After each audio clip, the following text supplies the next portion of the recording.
All right. Oh, you guys, one of our favorite days. This is our second favorite day of the week. It is. The eve of the It's eve. a strong Wait, no, it's the second, eve. though. It's Yeah. a Yeah. strong number two. Happy Yeah. Thursday, everybody. Welcome to the Jam. Felicia Lawrence here. We've got John Hanson as well as Amy Rutledge. So let's get to it.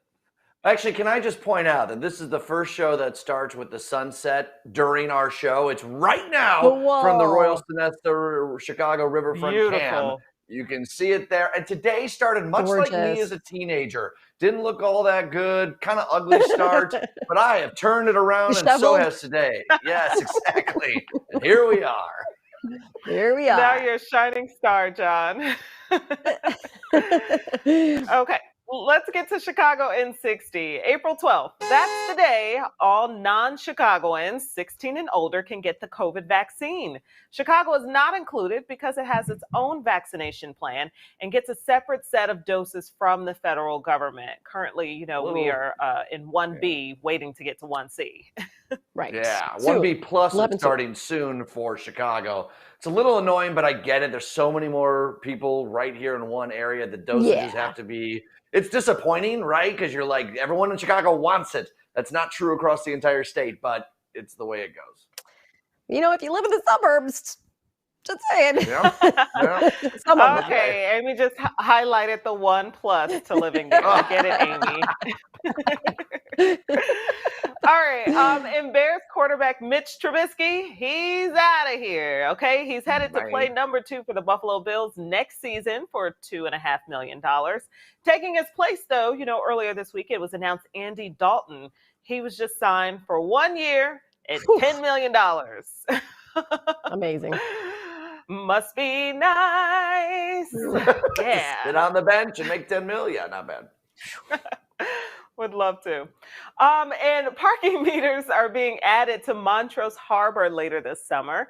This is all part of Mayor Lightfoot's attempt to close the budget deficit. We know we need some help with that, especially after the year we had last year. But Chicagoans will also see a 3-cent gas tax hike and $35 speed tickets for those caught on camera. So keep an eye out for those cameras.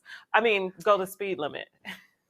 If only we actually got all the meter money, but of course we don't because of the deal that was pulled off. Oh, daily and those meters. Daily. Woo, that's a rant we'll save for another day. Yeah, completely. And Sister Jean is taking March Madness to the next level with her very own bobblehead again. And get this, it's the second best-selling bobblehead in museum history, right behind Dr. Fauci's. Okay, his did well too. And there it is right there. So for just $25, you can bobble wobble with the beloved team chaplain too. That's cool. I just like doing this motion because it's fun. Wait, I did it too. I was like, you can bobble wobble. It's impossible to say bobble wobble without doing that. We should know Loyola obviously playing in their first round game against Georgia Tech. Their star player, Georgia Tech is out. So a little bit better chance for Loyola to make it to the next round to get beaten by Illinois. But that's all. Yeah, it is awesome news. All right, some new information from investigators today on the man behind the Atlanta spa shooting spree. Let's bring in Brandon Pope to join us with all of the details. B. Yeah, that suspect's name is Robert Aaron Long. Police say that he was actually a previous customer at 2 of the 3 spas where those 8 people were killed. And President Joe Biden, Vice President Kamala Harris, they were set to meet today with lawmakers. They've actually postponed that till tomorrow. They're going to meet with AAPI community leaders and state lawmakers to talk about this tragedy. And they're calling on all U.S. flags to be flown at half staff until March 22nd in honor of all those victims. Now, Atlanta police say they don't have a position on whether or not this was a hate crime. And that's led to a lot of criticism about the police response to this overall. The Georgia sheriff's spokesman actually said the suspect had, quote, a bad day. Later, it came out that that sheriff had previously posted a Facebook post with some racially insensitive T-shirts with bad stereotypes about Asians and the COVID-19 coronavirus. So that's led to a lot of conversations in the Asian community. I caught up with local organization Nagasek, who says actions like that only fan the flames of hatred toward Asian Americans. I think it's very obvious that it was a hate crime. 6 of the 8 victims are Asian women. Also, there's sexism involved in it as well. I think anyone from the outside is able to clearly see that it was targeted at Asian women. I mean, even the choices of where he went to do it, it's easy for them somehow to humanize this person that just committed this atrocious crime. But, for us, we're not human. Like, they don't humanize us. So somehow what we say or our lives, they don't give us the same kind of consideration that they're giving. That suspect has been charged, but yeah, this is something that's been really having a lot of people in the AAPI community just absolutely devastated. It's almost like what happened with George Floyd and what we've seen with the Emmanuel Church shooting and things like that. And I've said it before, I'll say it again, white extremism and white supremacy, the greatest threat to the nation right now, and we're seeing it once again. I have to admit, when I first heard this, and I was worried, and I mean, it's awful no matter how you spin it. But my first thought was the COVID and it stemming from China. Was this somebody who was going after Asian Americans because of where the vaccine came from? Because I was worried about the amount of violence that could spew from that too. I mean, this is an individual who clearly had problems. He visited, at least we know, 2, I think, of the 3 spas. So the whole thing is just ugly on so many different levels. And it could have been much worse too. So I guess I hate to say we should be thankful, but I guess, right? They stopped him before he moved on. Yeah, I mean, everything you said, it's just, I wish that could give me more solace, Amy. I really do. I know. I know, right? And everything that the sheriff said, saying that this guy had a bad day, I mean, it's just insensitive. Yeah. And it's like the same thing that we're seeing time and time again after mass shootings, after minorities are targeted in these mass shootings. It's tiring. It is scary. It is, I know I said tiring, I'm going to add exhausting to the list as well. I mean, what do you say? It just continues to happen, and the danger of white supremacy and racism is it's just so dangerous to this country in terms of how we all move forward and live together. I mean, I think that is one of the number one things we should be watching out for. Agreed. And no legislation is going to come out of this to stop anything. We've seen so many of these cases happen time and time again. Nothing's going to happen. Yeah. Yet we have about a half dozen cases of verified voter fraud over the entire United States, and we have 258 bills up for Republican legislatures now to prevent voter fraud. I mean, what are we doing here? Right. It's ridiculous. Don't get me started on gun control. Yeah, well, but it's on all of us to stand up. But it's on all of us to stand up for the Asian community, because they need us right now, all of us. Yeah, 100%. Agreed. All right, thanks, Brandon. Etiquette experts are weighing in about the rudest things that you can do in a Zoom meeting. All right, we've all experienced it now for a year, so we're familiar with this. First and foremost, not muting the mic when it's not your turn to talk, right? Because you get reverb, you get echo. Mute that mic if you're not able to talk. Gossiping in the chat. I haven't seen this yet, but people that were sending a private message and it actually pops up for everybody to see. Brandon's nodding. I know he's done something like that before. I mean, I'm not saying I've never. Not in the Zoom chat. I'm not saying I've never. But we all have shot some texts back and forth. I know that. Yeah. I was just going to say. Showing up late was also on that list. So what, Felicia, is the most annoying thing that people do on a Zoom chat with you? Oh, okay. Sorry, I felt targeted. Nope. I would say, and I have a question for you too, but I would say the most annoying thing, I don't know. I guess the camera, I think, at some point you should pop up. A lot of people hide their face on the camera. And it would be nice to see you, or to at least have it up, even if you don't want to be 100% on camera or something, or you move to the side. It'd be nice to have it up. I was going to ask you guys, one of the things on the list said eating. And I know I eat on camera, but I would eat in person with you guys too. That doesn't bother me at all.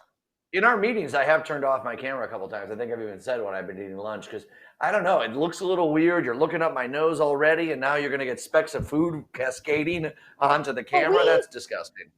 But we do these meetings live pre-COVID.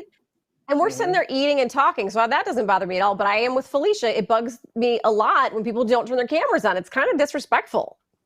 Yeah, you're talking to our entire staff right now. So I know. I am entire staff talking to you. But if we weren't on camera, I probably would have mine off more too. It's just the fact that I have to be on You love TV every being on day, so I'm already camera. kind of ready. Yeah, you love being on camera anyway. My pet peeve is meetings that require you to have the camera on. That is my pet peeve. So I'm just one of those. Otherwise, it's called a conference call. The only reason it's a Zoom call or a Teams call is because it's a video call. Otherwise it's called a conference call, and you can do it on your cell phone. You can use Zoom on your cell phone. Right, but there have been a couple times this week where someone was calling me, one of our producers, Tina, and I was like, can you just call me like on the phone? Like I cannot show my face right now. I'm so sick of my face. So let's be done with this. The issue, and we're all sick of each other's faces.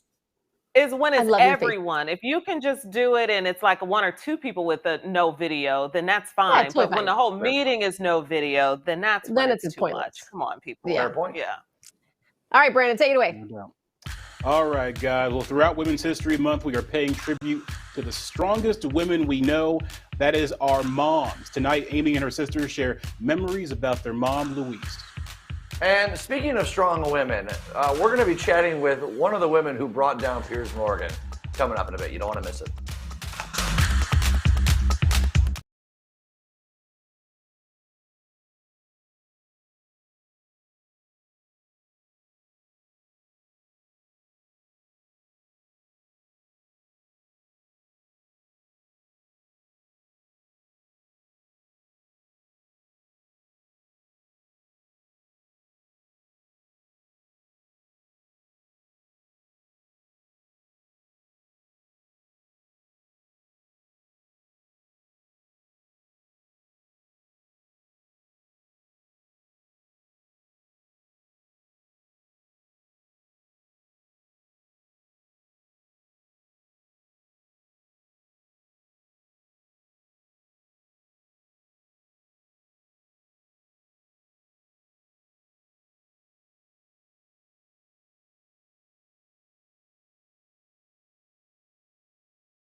I'm like, it's so pretty.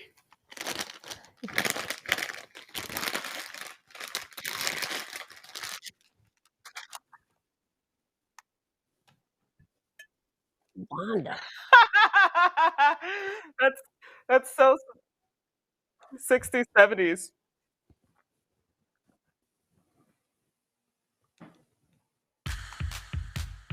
It's all uphill from here. Look at this 3-day forecast. It's going to be a great weekend, and all of it sponsored by United Auto Insurance. Get your free quote, call, or click today. Amy. All right, we are continuing our Strong Women series with more on the women who raised us. Last week, we learned that Marsha Hanson can literally do it all. Next week, Felicia chats with the fabulous Mama Lawrence. Unfortunately, we lost my mom several years ago to cancer. So tonight, my sister Christine and I look back at our amazing mom, Louise. I know what I think you have in you that is a trait from mom. Besides my stubbornness, or are you talking about my stubbornness? Your stubbornness, yes. Oh, yeah. I feel like I have that silly memory issue that she had where, she would not quite remember a word or a scenario quite the way that it played out. Or so, for instance, I had that internship at Covenant Hospital. Well, she always called it Coventry. Like she could never get it right. But irregardless, if you're right or wrong. Which is now in the dictionary. It is in the dictionary now, but it wasn't then. No. And I used to love telling her, like, Mom, irregardless is not a word. She's like, I don't care. Yeah. I wonder, like, how did she make it all happen? Like, how did she get us all to all the events we wanted to be in, the sports, the music, pay for it, get us there, take care of all of us, make us do our homework when, like you said, Dad traveled a lot too. Like, right. I don't know how she did it, because I don't know if I could do what she did. Yeah, and feed us. May not have always been the best, but we ate. Totally. She did a lot of stuff for Amy and I that, as an adult now, I can really recognize that, obviously when you're a kid, you don't. And it's just amazing what the confidence really that she built in us as kids. So I hope to do that for my kids, or I try to. I never appreciated everything Mom did for us until I became a mom.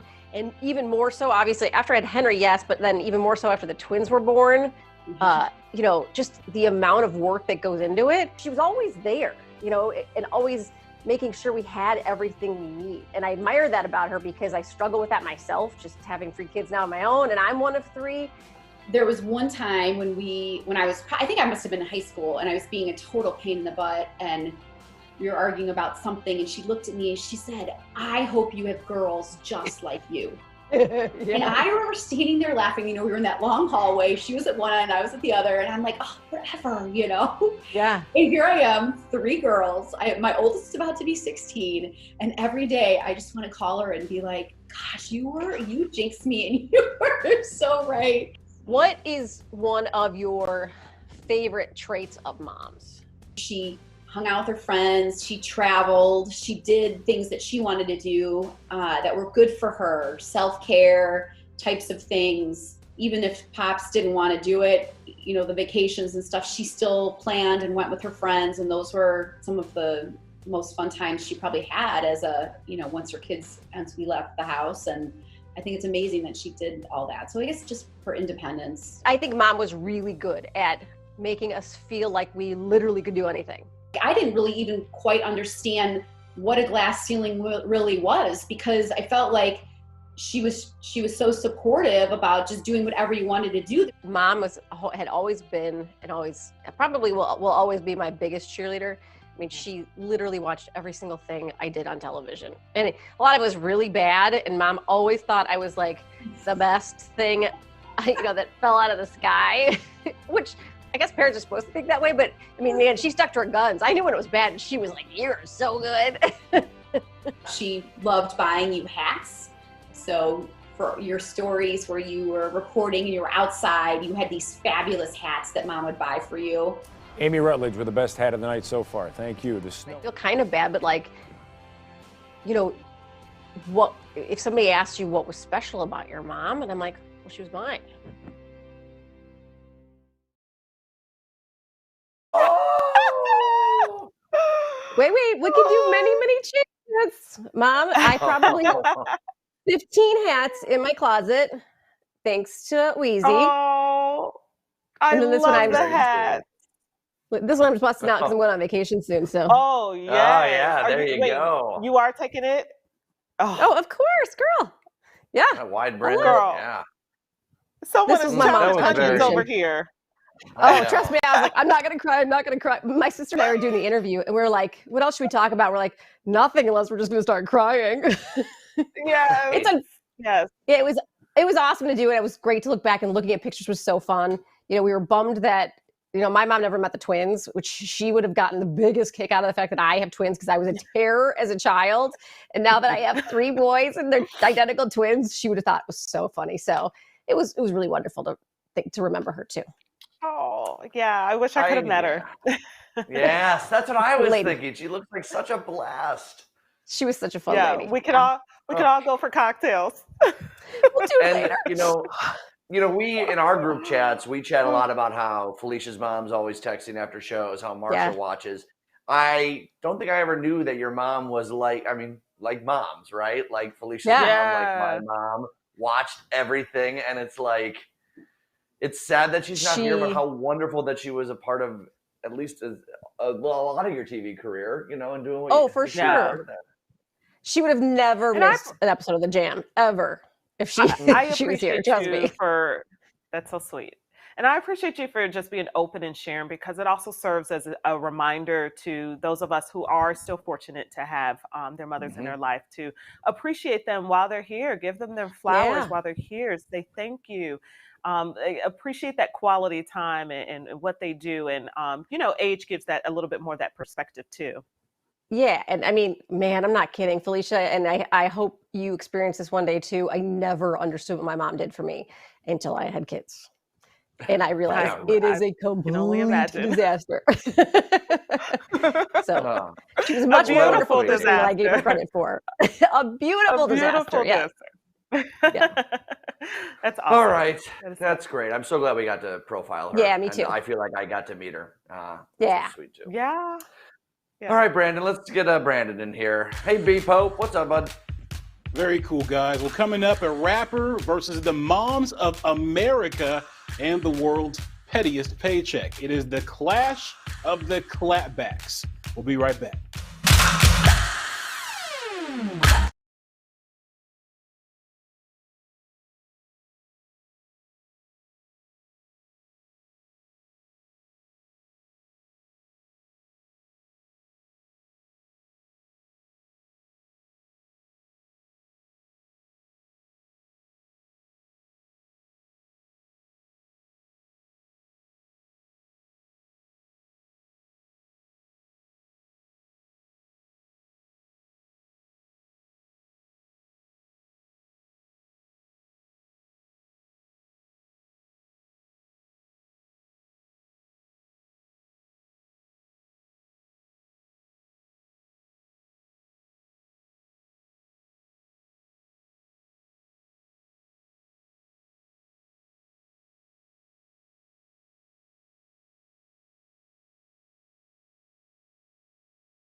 Okay.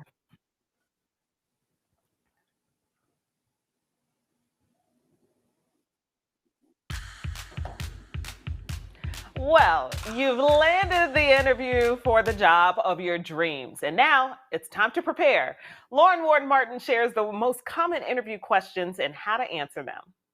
The number one question that you're off the top going to get is tell me about yourself. And when you tell someone about yourself, you don't want to literally say, I've got 2 cats and a dog, but you do want to focus on who you are, the position that you're interviewing for, and why they should hire you. They're also going to ask you why they should hire you. And they're going to probably ask about your strengths and weaknesses, and for you to give them an example of a scenario when you went above and beyond. Okay, some important things to keep in mind. We are partnering with Cara and City One Price Cleaners to collect work attire to help Chicagoans get back on their feet. So just log on to cw26chicago.com for all the details on how to donate. Stick around, more of the Jam when we return.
All right, guys, tonight a new segment we like to call Clash of the Clapbacks. It is John versus Felicia. Felicia, you go first. Go.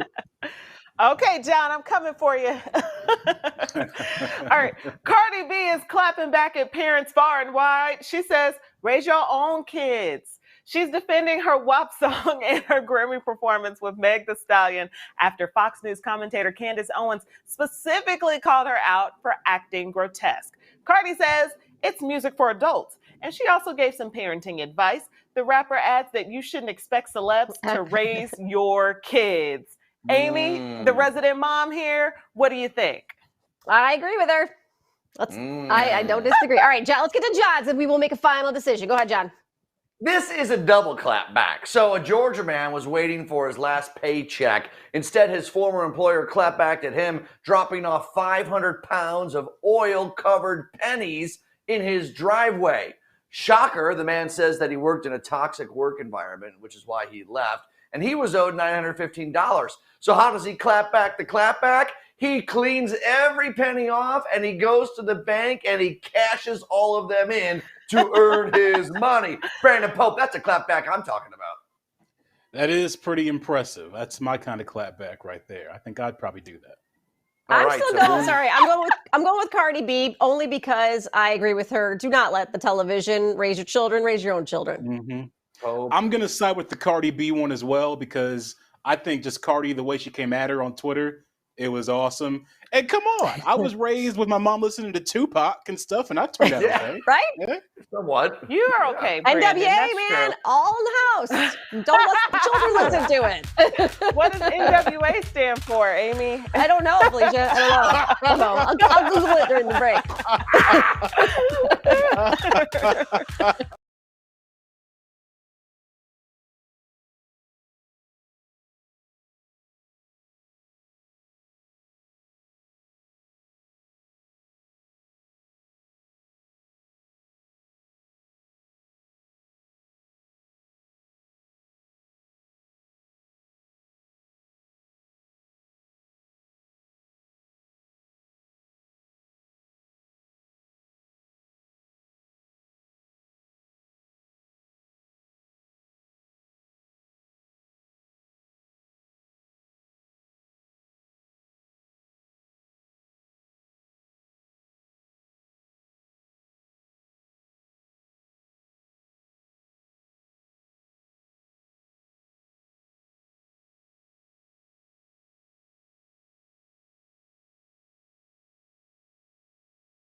Okay, it's Thursday, and we're happy that you're spending it with us right here at the Jam.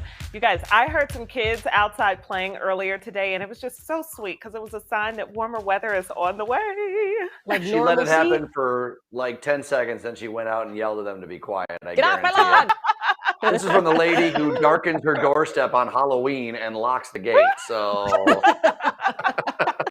By the way, guys, I realized I made a tragic mistake at the top of the show. I said that it was the first show where the sunset happens during the show. I meant to say afterwards. The sun doesn't set till after we're off the air at 7 o'clock. It just goes to show you how much we pay attention to you, John. No one got it. Yeah, well, I saw. Thank you. We're about a half hour away from sunset. It sounded a little odd. Yeah, Brian, our director, showed the whirly ball cam, and I was like, it's still sunny. Didn't I say the sun was going down? So no, we'll always have the sunset after our show through mid-September. Yes. So there you go. As it should be. Okay, let's talk a little sports. This story goes beyond sports, but this is interesting. Players are in the Indy bubble. They are awaiting the start of March Madness, which technically starts tonight, and they're complaining about cold food, small serving sizes, gross conditions. I remember we heard a lot of this in the NBA bubble, but remember, they're paid millions. These kids are paid nothing. Meanwhile, the NCAA is making nearly $1 billion off of having this tournament. The experience has left some players starting to kind of ask the league to stop using their name and appearances a little earlier than they're contracted to. They're also raising the debate about paying college athletes. Let's get Pope in here because, Brandon, I know this story caught your eye too. Oh, man, I'm heated. Here's the irony of this, okay? Every player was gifted a duffel bag and a book by legendary head coach of Georgetown, John Thompson, called I Came as a Shadow. Ironically, in that book, John Thompson talks about how he hates that college athletes aren't getting paid. Mm-hmm. And that is what the NCAA gifted to the NCAA athletes if they're not paying. It's ridiculous. It's been corrupt. It's been immoral. But in a pandemic like this, and we're seeing kids get COVID-19 this week, a few days ago, it's just not right. And something's got to change after this. Hey, mic drop moment right there, Brandon. You said it all. They should be getting paid. Mm-hmm. I mean, listen, I hope that some of these kids also get picked up to make this a career so they get the big dollars right in the NBA. But, you know, the book aside and the conditions, nobody should be put into that position, too, because you got a bunch of kids who probably don't want to speak up because they're kids, right? And they don't want to get in trouble. So the few that are speaking up, you wonder, is it even worse? Because there's a bunch of the kids who are like, oh, I'm just happy to be here, right? Yeah, I don't know. Brian, our director, put in, is this Fire Festival or is this the NCAA, tournament? Which is absolutely right. That's what they're saying. Like, they've got great restaurants in Indianapolis. How are they not ready? They've been planning this bubble. We announced it. Was it December or November, Brandon, that they announced they were doing this? Maybe January. Pretty early. How long do they have to funnel some money into some local restaurants in Indianapolis to cater warm meals to these kids who are athletes who probably eat a ton of calories, who deserve good, like, it's not even like about like privilege versus not. Like, they don't have to wine them and dine them, but like give them good, solid food that they can have to be safe in that bubble and eat well. Like, it makes no sense. To your point, John, you don't even have to have a huge budget for that, because if you were giving some of these restaurants just advertisement for it, even on social media, let's just say if you use the Instagram and Facebook account to advertise like, hey, today's meals were provided by la da da da da. Right. That would be enough. 100%. I agree. I want to make it clear here too. The common rebuttal against paying athletes is that not all schools can afford it. Guess what? The NCAA makes billions of dollars every single year off the back of these athletes. So no, it shouldn't be on Loyola Chicago, a smaller school's responsibility to pay these athletes. Let the organization take care of it. They're the ones that are for the tournament. They're the ones that are steamrolling ahead through this, all to make money. That's what it's all about. Yeah. Pay or not pay, at least feed them well. I mean, come on. That's something we can all agree on. Yeah, come on. Yeah. At least some gourmet steak. There's a great steakhouse in Indianapolis. Yeah, they should go over there. Get them a nice steak. I agree. Thanks, Brandon. Yes. She's a lawyer, a political and women's rights activist, and solicitor of England and Wales. The list goes on and on for Dr. Shola Mos-Shogbamimu, who joins us now to talk about her new book, This Is Why I Resist, and much more. And first and foremost, I have to give you such kudos for how you handled yourself in that tumultuous Piers Morgan interview about Meghan and Harry. It was refreshing to watch. And I was really taken aback by the blind loyalty to the monarchy that's been around since the 10th century. It doesn't scream progressiveness.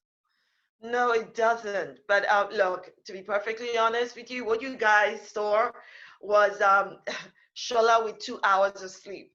And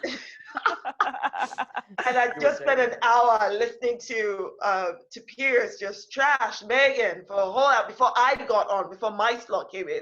So by the time I got in, I was like, nah, not today. But besides, Piers and I do go back and forth. If you watch some of our debates, we give as good as we get, and we don't hesitate. I definitely don't hesitate to share my opinions of him with him. But that's what debate is for. And look, yes, in the United Kingdom, the monarchy is very much, part of the culture, and that is fine. There's nothing wrong with that. What I just don't accept in 2021 is the idea that any form of leadership is beyond reproach or above the law. I don't accept that. I think every single system we have in place, every single institution must adhere to the same standards that we are expected to.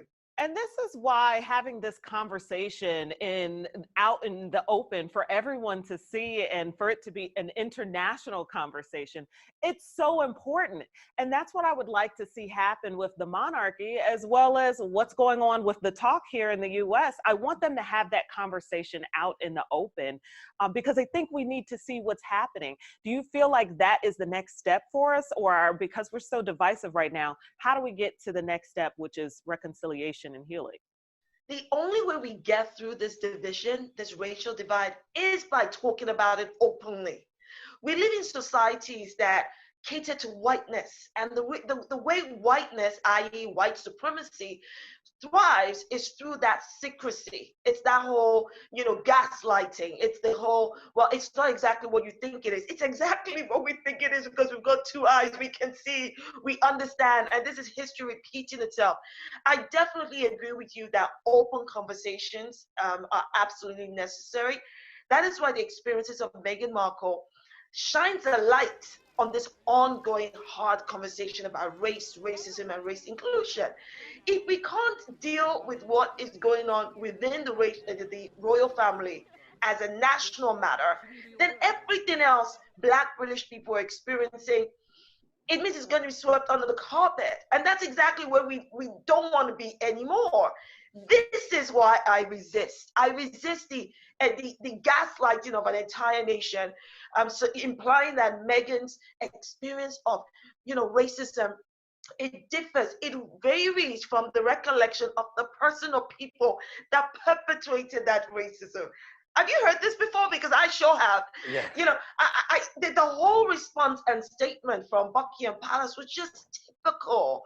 And it was clearly an attempt to stop public scrutiny. This is no longer a family matter. If it is a family matter, then it's a national family matter. Because if it's happening in the royal family, it's happening in other families, it's happening in schools, it's happening in the workplace. We need to deal with it. And I'm saying, and this is what I address in my book, this is not the time to be sugarcoating words, people. This is not the time to go, well, Amy, are you comfortable right now? Why don't I set you down with a cup of tea? Let me feed you some bite-sized chunks of Exactly. I don't have time for that. Can I just be honest? Because Yes. when the good Lord was dishing out patience, Shola was not in that queue. Maybe I was feeding my face with food as well. But I wasn't in the queue. And I'm saying in 2021, we should all be doing better. White, Black, brown, we should all be doing better. We should be actively anti-racist. We should call it out, the covert and overt. That's the only way we can address this. All right, we need to take a break right now. When we come back, more from Dr. Shola about her book, This Is Why I Resist, and how to talk to kids about racism.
You trash me every time you come on. You trash me every time you come on, which is exactly the thing you accuse me of doing. If you've got something to say about the interview, say it. Let me finish.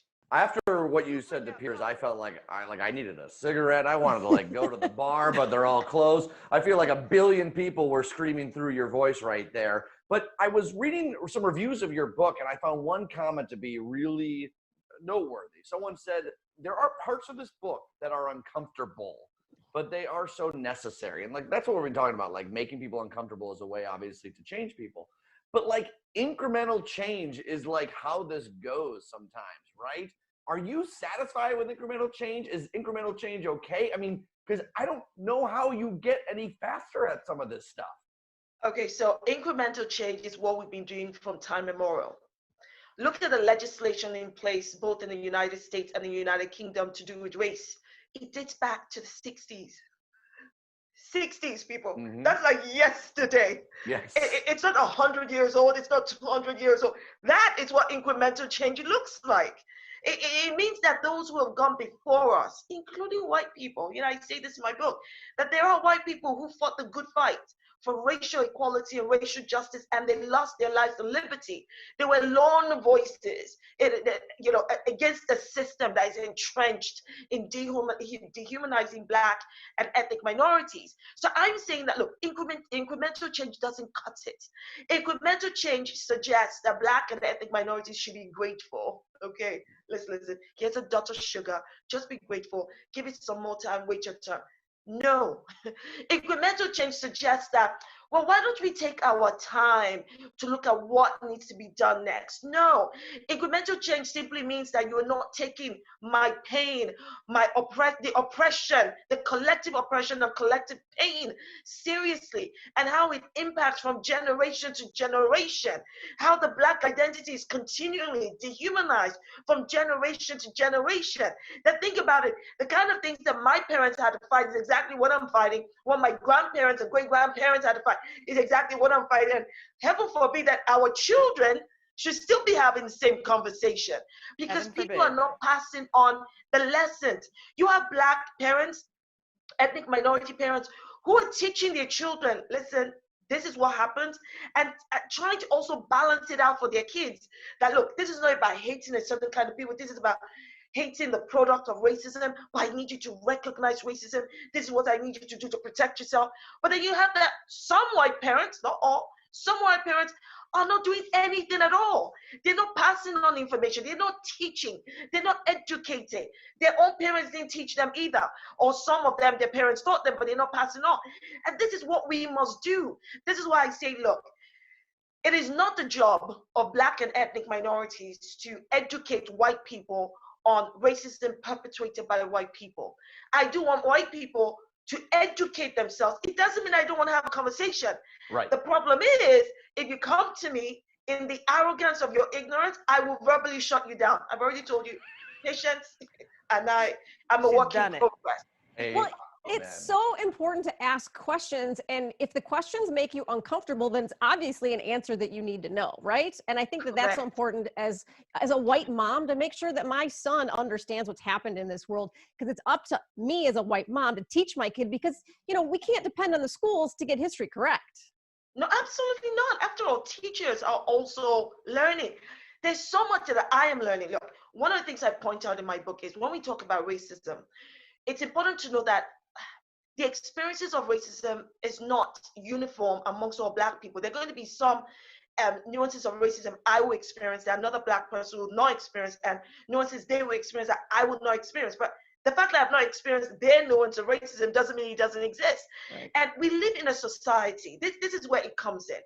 We live in a society that caters to certain things by default. It caters to whiteness, male, able-bodied, heterosexual, and so much more. If you think about it in that sense, it means we all have a responsibility. That's why I say, look, to my white siblings, I need you to step into that gap. I need white people to realize that racism is their problem. It's not a kumbaya moment for Black people, or we shall overcome. No. That was before my time. This is a time for white people to progress already. James Baldwin asked the question, How long is it going to take you to progress? You had all this time. And this is not about individual white people. This is about the structural system that benefits white people over Black and ethnic minorities. And it's going to take a lot of action. This is why I also say there's privilege that comes with any kind of default system that our society caters to. So as a heterosexual, I know that I have privilege to ensure that my LGBTQI siblings are not denied an equal value of life and liberty. Why? Because the society I live in is prejudiced against them. As an able-bodied person, I know I've got privilege to ensure that people with disabilities are not denied an equal value of life and liberty. This is how we need to think. Because you see, if I don't have your back, Amy, how are you going to have my back? Exactly. If I don't have John's back, how is he going to have my back? But if we live in a society where we are oblivious to everything because, it doesn't really affect moi, it's really not my business, or I am too afraid to say anything. After all, if you go talk to Black people now, they'll get all offended. And they'll say, well, how can you as a white person talk? Hold up a second, I've already said, racism is not just a Black problem, it's a white problem. There are going to be things that white people don't understand because they've never experienced it. It is not an excuse to say you don't know. Yeah. It is not an excuse to not ask questions. You need to find your Black, brown friends you feel safe with, not racial gatekeepers. If you want to understand who a racial gatekeeper is, please read my book. Find friends who will make you, who will not be afraid to speak truth to you, but who also know you and love you. So that even when you have those cobwebs and you get into difficult conversations with them, they're still loving you, Amy, because they know you, right? Yeah. This is where we need to get to. Those hard conversations on racism have to be hard. The reason they're hard is because racism is uncomfortable. There are people who are living in degrees of discomfort because of racism. So we cannot possibly talk about structural racism without having passion about changing it. Yes. Oh, yes. Oh Amen. Amen. Dr. Shola, you need to come by every week and just, this is incredible. Take us to church. Yes. Whatever church you're going to or not, whatever. Oh my gosh. Dr. Shola, thank you so much. Let's get the information up on the screen. This is Why I Resist. You can order it on Amazon or wherever books are sold. Thanks so much. All right, guys, after the break, the life-changing announcement from President Biden for people struggling to pay off their student loans. And later, John takes a leap of faith with a taste test of the soup he made and froze a year ago this week. Yeah.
All right, news you need to know. Peloton says a child has died due to an accident involving their Tread Plus treadmill. The company sent condolences and advised keeping kids and pets away from it at all times and keeping the safety key out of their reach.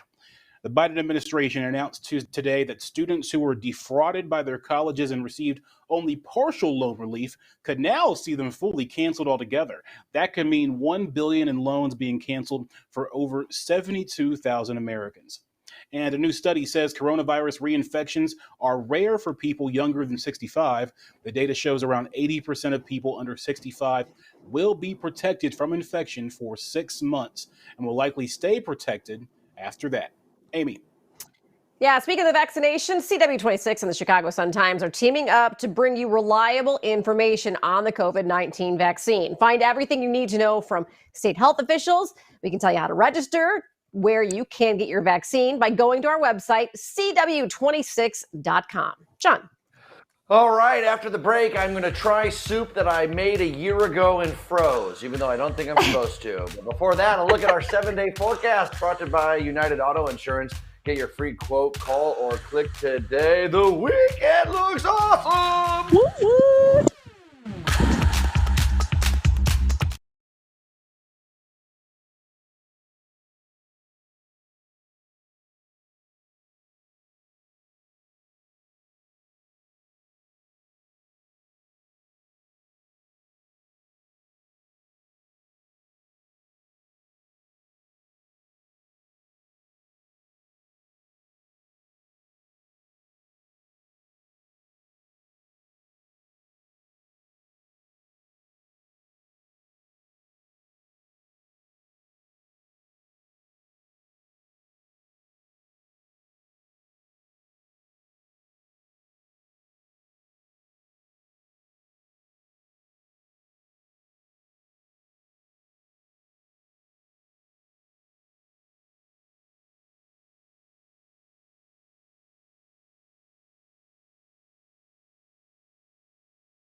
It's weird. It's in the cabinet, the spice cabinet.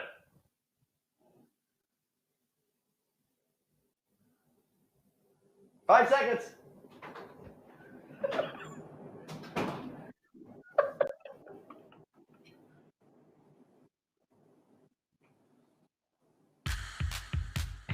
All right, folks, it has been a year since we were kind of officially stuck at home. We've been telling you about it all week, but I went straight to the kitchen when I was sent home. All right, we're going to make some chicken noodle soup. So here's the ingredients that we need. We need some chicken. We need some chicken broth. We need some carrots. We need some celery. We need some pepper. We need some salt. We need some parsley. We need some rosemary. We need some bay leaves. We need some noodles, and it's going to be great. Oh, and an onion. Woo! Let's go. All right, so I went to cooking this thing. I loved doing it. It was so much fun. Watch this onion chop. That's just great television editing right there. That is amazing right there. Yeah, it was so much fun. But then I froze half of it. Like, we ate a couple lunches, and then I was like, just in case anyone gets sick or whatever. So this was me today, going through my freezer, finding it way at the bottom. There it is.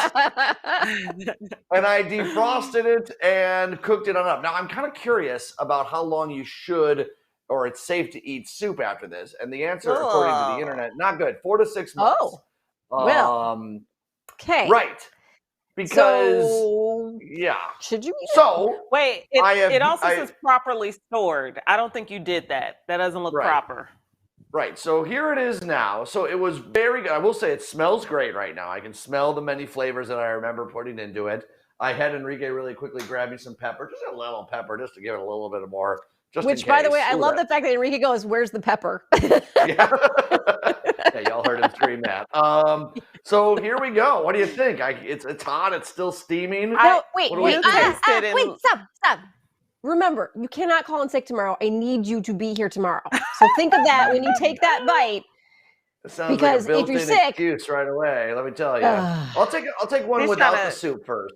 I can't believe the noodles still exist in any noodle form. So yeah, I'm a little surprised. There are other ways to clean yourself out. Like, there are other ways to clean yourself out. I think it tastes good. Hold on, let me get one with chicken. Now this is don't eat the chicken. Just don't eat the chicken. Just eat the noodles and the broth. Hold on, I boiled it. It's so all anything together. That's bad in it is gonna kill it, right? I mean, come on. Let's get it in your It's mouth. all in there together. I don't know, John. I'm losing my appetite. I'm going to keep it real. My freezer is way more packed than yours. The difference is I'm not eating all the things that have been left in there a really long time. Oh, now hold on. That tasted good at first. And not Did so you? much, Okay. Not so much after. like Felicia, your did shamrock you shake. freeze your wedding cake? Because, like, a lot of people freeze the top and they eat it a year later. Did you do that? No, so I got married in Cancun, so there was no way I could bring all of that back with me. Otherwise, I would try to save everything. Did you do it, Amy? I didn't even have I didn't have a wedding cake. Oh, that's so. What'd you do? You, just cupcakes or something, or nothing? Well, it was just dessert. It's expensive. It's stupid money. Yeah. Why am I still eating this? I've already done the challenge. Wait, why I are have you dinner eating it? coming later. I'll throw it away. The show tomorrow, Bye. possibly minus John. We'll see. Yeah, well, we'll see. Bye, everybody. He